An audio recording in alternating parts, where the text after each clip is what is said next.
ইপিনে গোলাঘাটৰ অসম নাগালেণ্ড সীমান্তৱৰ্তী 2 নম্বৰ নেঘেৰি বিলৰ দয়াং বনাঞ্চলৰ ভূমিত বুলডোজাৰ চলাবলৈ সাজু হৈছে প্ৰশাসন।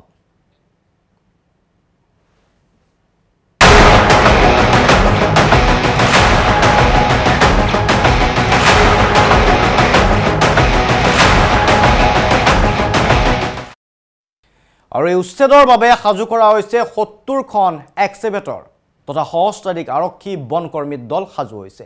জাননী জাৰি কৰা হৈছে 205টা পৰিয়াললৈ।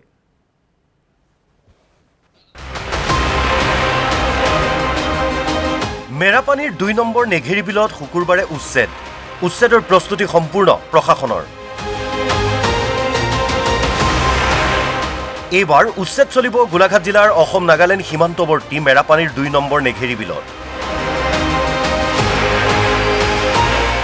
নেঘেৰি বিলত বেদখল কৰিছে বংগমূলীয় ধৰ্মীয় সংখ্যালঘুৱে। ডক্টৰ হিমন্ত বিশ্ব শৰ্মা চৰকাৰে উজনি অসমৰ জনগাঁথনি সলনিৰ ষড়যন্ত্ৰ ৰোধ কৰাৰ বাবে গ্ৰহণ কৰিছে বিশেষ পদক্ষেপ। চৰকাৰী ভূমি বেদখল কৰি বসবাস কৰা বংগমূলীয় ধৰ্মীয় সংখ্যালঘু লোকক উচ্ছেদ কৰিছে।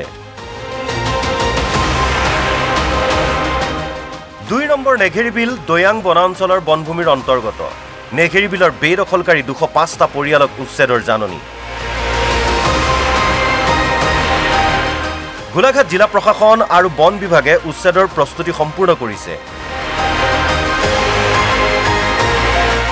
সাজু 70খন এক্সকেভেটৰ, আৰক্ষী আৰু বনকৰ্মী। মেৰাপানীৰ ৰাজহুৱা খেলপথাৰত বাহৰ পাতিছে প্ৰশাসনৰ লোকে। শুকুৰবাৰে পুৱাতেই আৰম্ভ হ'ব উচ্ছেদ অভিযান।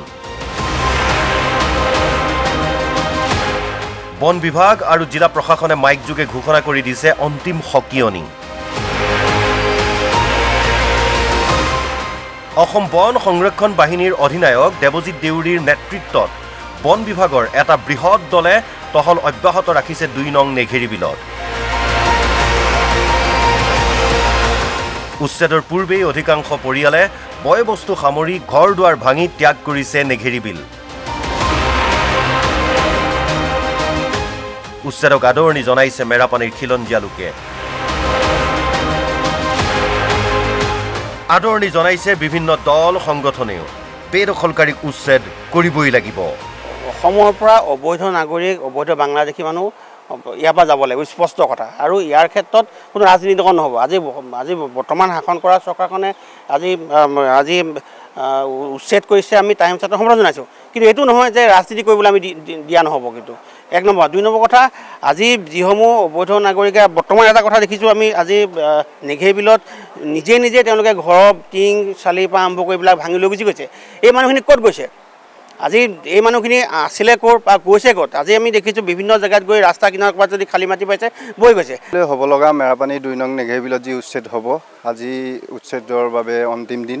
এই অন্তিম দিনত অবৈধভাৱে বেদখল যিসকল লোকে কৰি আছে অসমৰ ভূমিত, তেখেতসকলক এই উচ্ছেদ কাৰ্যত যাতে আৰক্ষী প্ৰশাসনৰ লগত সহায় সহযোগ কৰিবৰ বাবে আৰু শান্তি সম্প্ৰীতি বিনষ্ট নকৰিবৰ বাবে আমি অসম জাতীয়তাবাদী যুৱ ছাত্ৰ পৰিষদ গোলাঘাট জিলা সমিতিয়ে অনুৰোধ কৰিছোঁ। যোৱা 24 জুলাইত নেঘেৰি বিলৰ 205টা পৰিয়ালক 7 দিনৰ ভিতৰত ঘৰ খালী কৰি আঁতৰি যাবলৈ জাননী দিছিল বন বিভাগে।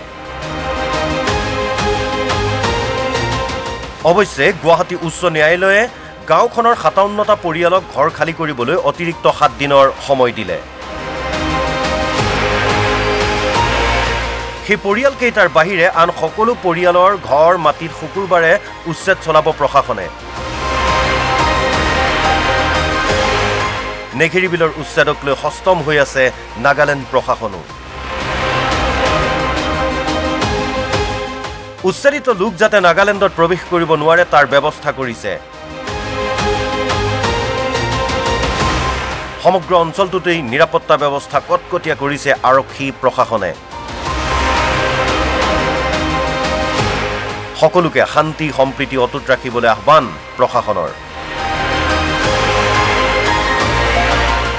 নেঘেৰি বিলৰ পৰা ৱাহিদুৰ ৰহমান আৰু পংকজ হাজৰিকাৰ ৰিপৰ্ট, NB নিউজ।